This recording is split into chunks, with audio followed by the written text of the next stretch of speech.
back to Radical and Relevant. I'm Matthew Kelly. We're exploring the genius of Jesus in the Gospels.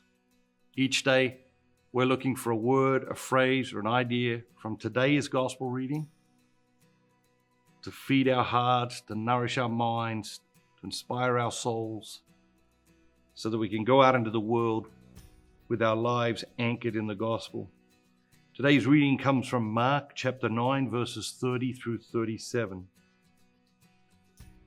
They went on from there and passed through Galilee, and he would not have anyone know it, for he was teaching his disciples, saying to them, "The Son of Man will be delivered into the hands of men, and they will kill him.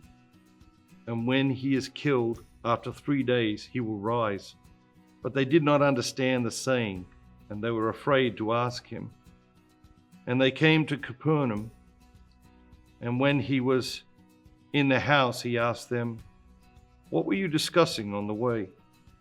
But they were silent, for on the way they had been discussing with one another who was the greatest. And he sat down and called the 12, and he said to them, "If anyone would be first, he must be last of all and servant of all." And he took a child and put him in the midst, and taking him in his arms, he said to them, "Whoever receives one such child in my name receives me, and whoever receives me receives not me, but him who sent me." What jumps out at you today? We live in a culture where everyone's always trying to be the greatest, you know? So the disciples, along the road, they're discussing, okay, which of them is the greatest? And, we see this conversation taking place in so many places and so many times and in so many ways. And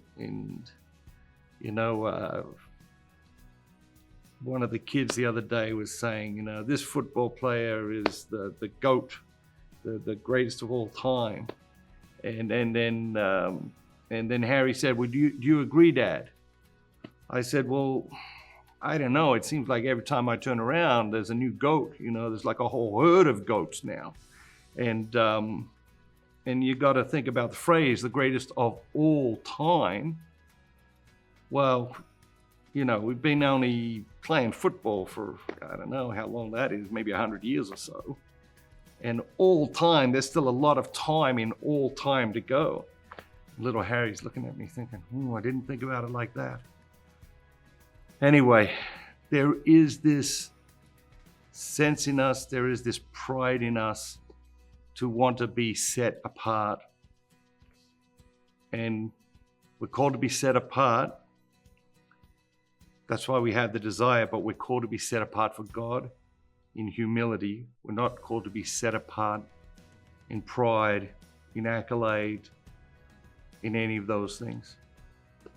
Let us go out into the world today humbly, as we're called to be. Humbly, moving humbly, living justly, loving tenderly, walking humbly with our God.